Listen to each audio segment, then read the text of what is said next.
Alors ce raid, c'est surtout pour faire plaisir au plus grand nombre.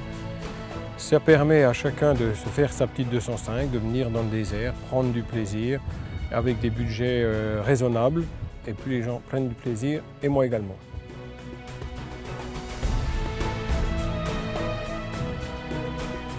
Cette année, c'est une année particulière parce qu'au fil des années, c'est déjà la 10e édition.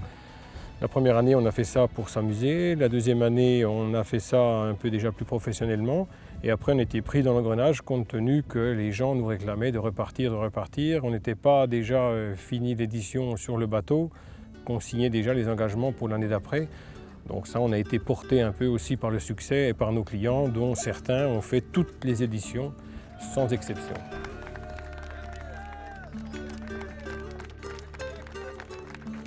Donc l'organisation générale du 205 Africa Raid se passe une bonne partie en amont. Il y a toute la partie préparation du véhicule, donc on est assez vigilant là-dessus. On organise notamment une journée de pré-départ où tous les participants doivent venir à cette journée. Là, plusieurs éléments se passent sur cette journée puisqu'on vérifie les véhicules, les formalités douanières, les formalités administratives et puis c'est aussi l'occasion de tous se rencontrer avant de partir à l'aventure. Ensuite, le jour J, le jour du départ, beaucoup d'administratifs encore, puisqu'on va dans un pays étranger. Et puis vous avez encore quelques petites indications sur le tableau si j'ai oublié de dire quelque chose.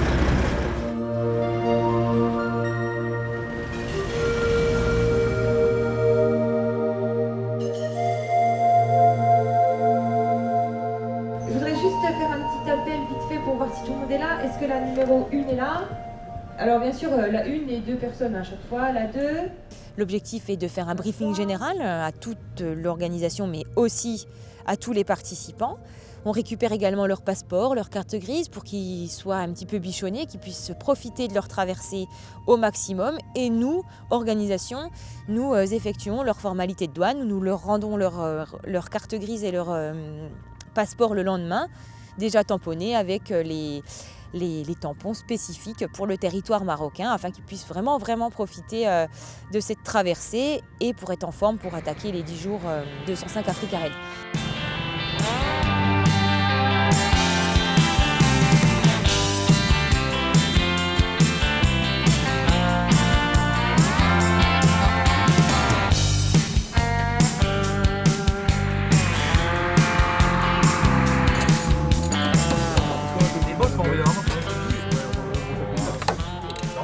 Eindhoven, HS. Ah oui? Ouais, je pense. On a fait 3 km quand même. Ouais, c'est déjà pas mal, hein.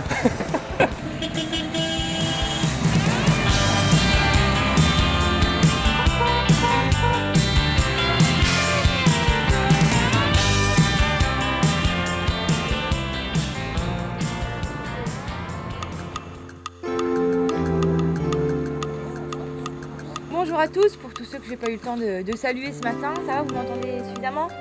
Ça va? Bon. Alors, une étape aujourd'hui, vous allez voir, vous avez des petites rectifications sur votre roadbook, donc pas d'inquiétude, mais c'est pas une étape de 420 km, mais une étape de 450 km. Donc aujourd'hui, les choses sérieuses commencent un petit peu, même si ça sera une étape essentiellement de route, qui est un petit peu étudiée pour que vous familiarisiez avec tous vos outils de navigation, vos TerraTrip, vos GPS et vos roadbooks.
Attention, il demande des bonbons.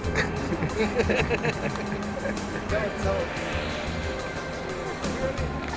a pas de bonbons dans une finition. Bon Philippe, quel est l'intérêt de cet arrêt justement? L'arrêt, c'est pour pouvoir les comptabiliser, pour savoir exactement où tout le monde est, qu'on n'ait pas de soucis le soir, et comme ça, tout le monde, on sait à peu près à l'heure de passage exacte de tous les véhicules. Ça nous rassure, ça les rassure, et ça va impeccablement bien. Comment ça se passe pour vous? Très très bien.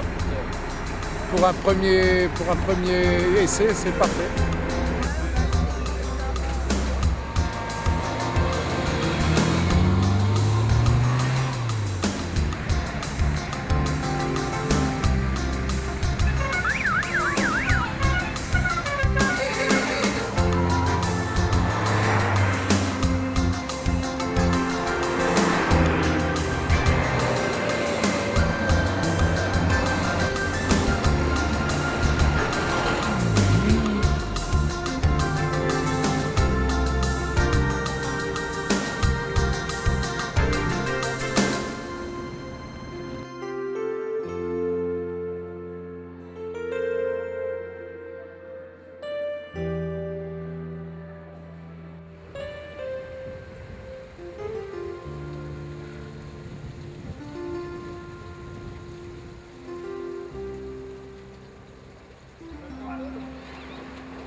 Comment s'est passée la route jusqu'à présent? Ouais, ça roule bien, des beaux paysages, une belle petite route goudronnée, sans problème.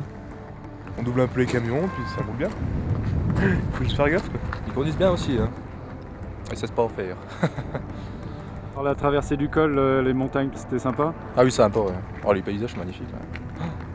Les couleurs, les habitations aussi, tout ça, c'est pas vrai.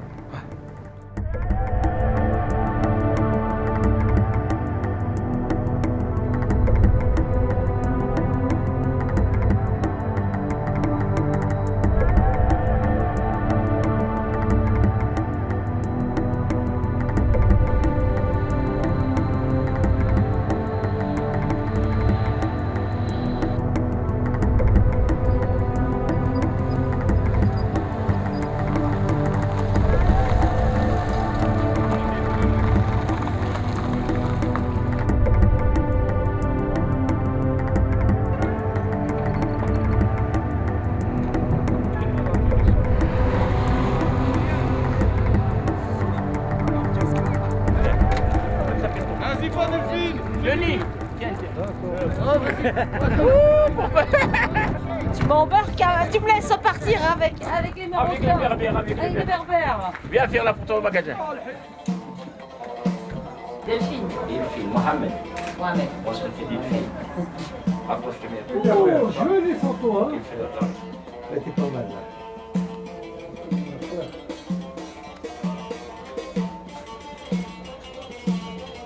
Belle gazelle berbère. Regarde.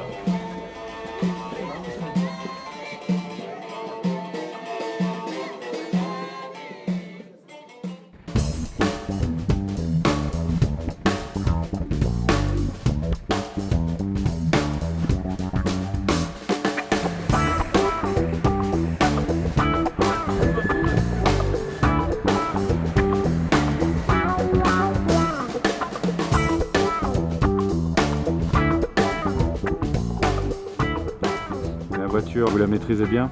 Ouais, pas trop mal. On attend l'après-midi, hein, c'est les pistes. Bon, pour tester la conception du véhicule, quoi. La 205, je sais pas trop comment ça va se passer.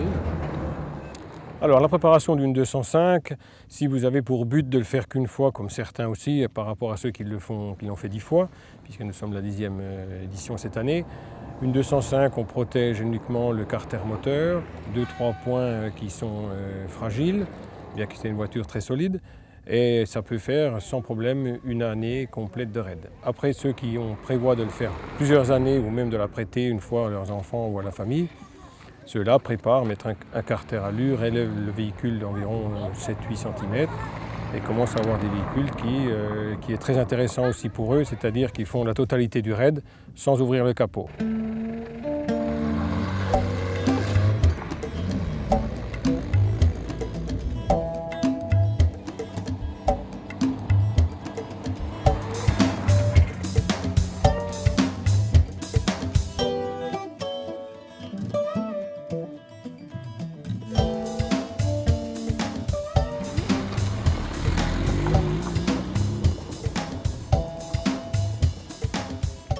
Superbe étape, mon copilote heureux comme un pape, impeccable. Et en plus, on a été devant tout l'après-midi. Impressionnant. Jamais vu ça. Extra. Moi, je fais pas de mécanique, moi. Heureusement. Tu cuisines. Ouais, j'ai fait des petites pâtes carbonara ce soir. Il vaut mieux pas qu'il prépare le moteur parce que sinon c'est baisé. Ah bah là. En fait, qu'est-ce que tu fais là? J'ai enlevé le cadre était resté dessus. Alors c'est pas trop bon, quoi. Elle s'est mis à chauffer un peu là. Et puis là, on va enlever ça comme ça demain. Ça va être bon. Voilà. Ah, voilà quoi. Tac. Moi je suis apprenti en poids lourd et cette année j'ai été choisi par l'association que mon prof a créée pour partir 10 jours. C'est magnifique. J'ai une quinzaine d'élèves qui préparent une 205 pour d'ici 1 ou 2 ans pour participer à ce raid, enfin futur raid. Et donc Bruno a été choisi entre guillemets parce que c'est quelqu'un qui était motivé et qui est peut-être fait pour ce raid, qui va avoir l'endurance nécessaire pour réaliser ces 10 jours d'aventure. Bonjour à tous, vous avez bien dormi? Vous avez eu le temps un petit peu d'aller visiter la cascade ou pas du tout? Parce que c'est vraiment sympa, je sais pas ce que vous en avez pensé. Voilà. J'étais à 5 heures ce matin. Déjà l'étape numéro 4 aujourd'hui, et les premières dunes vont pointer leur bout de leur nez pour cette 10e édition. Juste à la fin. Mais juste à la fin, bien sûr.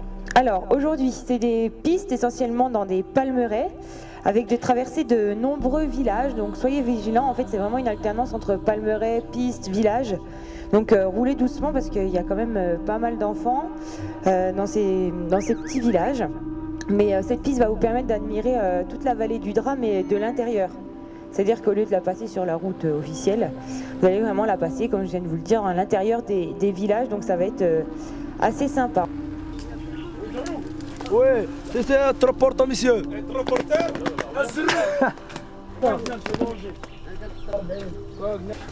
Tu vas livrer où là? Agadir. Monsieur. Attention. Bon, qui c'est qui a les clés là? Allez. Allez, Agadir.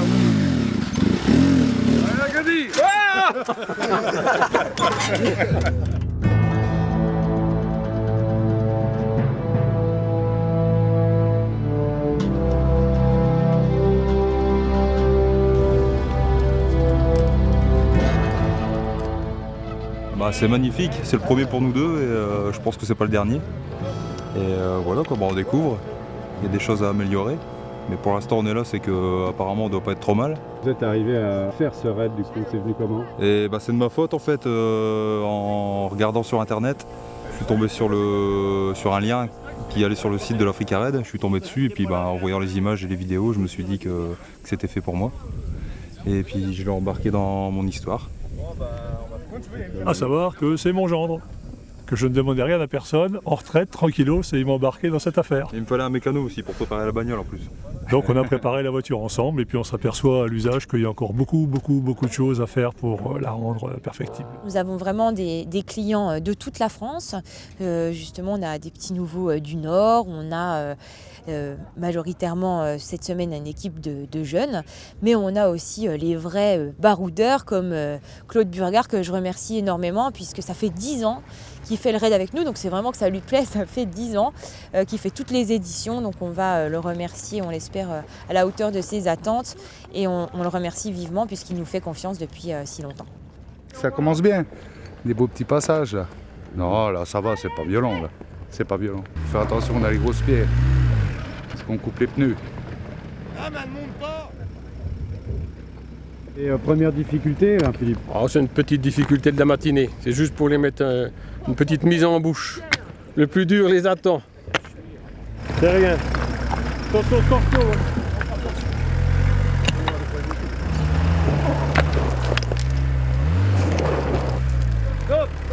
Redescendre. Recule.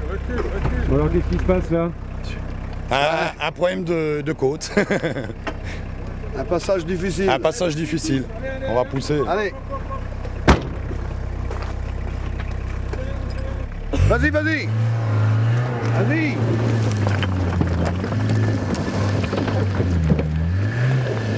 Oh, doucement, c'est trop vite, ça, c'est trop vite.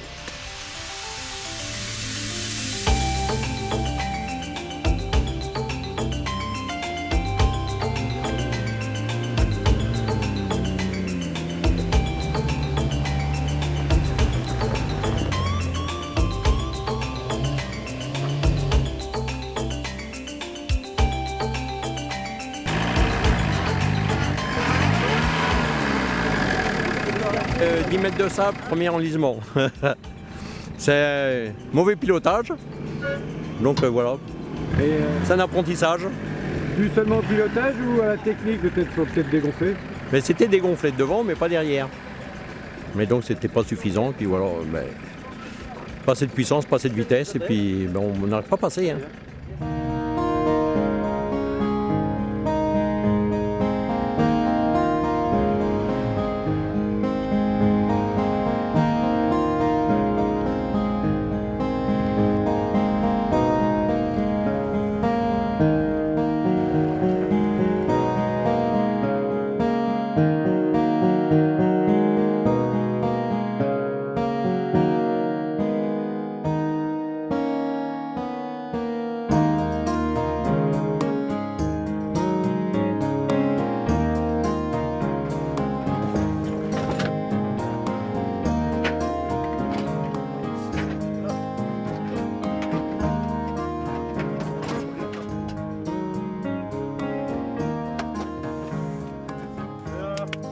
Normalement, aujourd'hui, c'est les dunes. Presque toute la journée. Alors, à mon avis, on va pelleter un peu. Mais bon, on verra bien. Hein. C'est le jeu. Normalement, on passe. On a toujours passé. Mais on verra bien. Donc les dunes de Chicago, pour ceux qui ne connaissent pas, c'est pas les dunes de Merzouga, mais pas loin. C'est différent, mais c'est juste sensationnel. Jamais aucune 205 n'est montée dans les dunes de Chicago encore, à part aux reconnaissances. Donc vous serez les premiers. Donc je vous souhaite bonne chance.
L'organisation du rallye et donc d'une étape, c'est du travail en amont.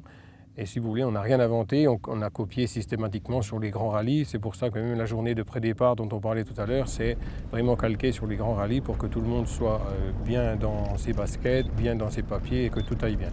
Tu peux me dire à quelle case de pointage tu es, s'il te plaît? La case 23. Et combien de véhicules sont déjà passés? 24 lignes. J'ai les notes d'origine qu'on a prises aux reconnaissances, le roadbook et un petit carnet où pendant les reconnaissances, je note étape par étape mes impressions sur les pistes, sur les lieux de pointage, les horaires pour le briefing à déterminer. Et puis également, quand on est en hôtel ou en bivouac organisé, le dispatch des chambres, comment on va s'organiser en fait aujourd'hui pour demain. Donc ce qui est surtout très important, c'est ces notes-là, parce que quand Patrick relève les roadbooks, souvent je lui dis attention, ici il faudrait marquer ça, ou marquer ceci, ou marquer cela. Et ce n'est pas mentionné pour les clients dans un roadbook d'origine, qui est là. Mais en revanche, moi je les renote quand je prépare ce fameux briefing pour pouvoir leur expliquer à chacun comment ça se passe. Donc c'est très très important d'avoir ces notes, le roadbook et surtout mon petit carnet magique.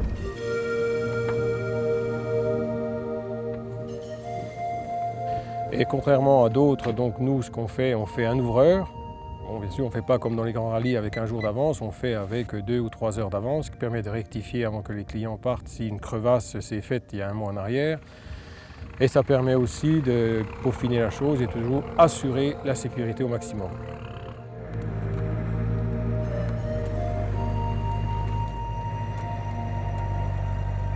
Je dirais qu'il y a 3 rôles essentiels dans l'ouverture. C'est de contrôler que toutes les 205 puissent faire l'intégralité du trajet. C'est de contrôler